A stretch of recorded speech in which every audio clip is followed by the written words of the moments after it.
So brainstorming can be one of the best techniques to get new ideas, but it could also be one of the worst.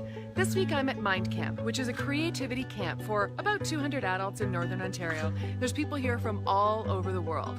And one of the things that I learned last night is something I'm going to share with you right now, which is about brainstorming. And sometimes with brainstorming, yes, it can be the best and it can be the worst. How can that be? It comes down to the third, which is actually the theme of the conference this year.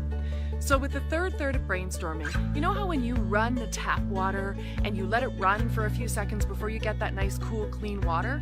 It's a little bit like the third. We're letting the murky water, the cloudy water, the warm water get out of the pipes before we get to the really good, crisp and clear water. That's like the third with brainstorming. So with brainstorming, we tend to get all these ideas out there and then we stop.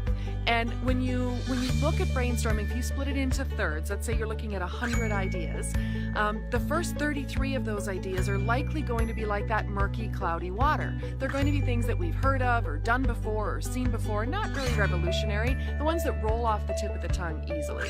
That's the first third. The second third, the ideas get a little bit better, the water gets a little clearer. We go a little bit deeper, but these are the next third. So we're now up to 66 ideas and we still necessarily haven't gotten those breakthrough ideas.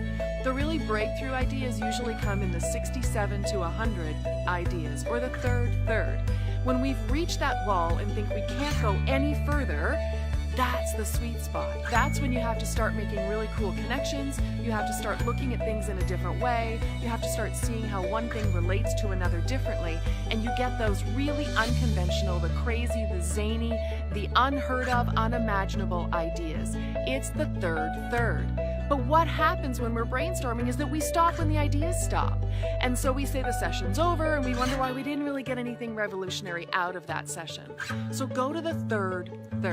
Let the ideas stop, hit that wall, process it for a minute, and then look to see how you can make connections in a different way to get to the third.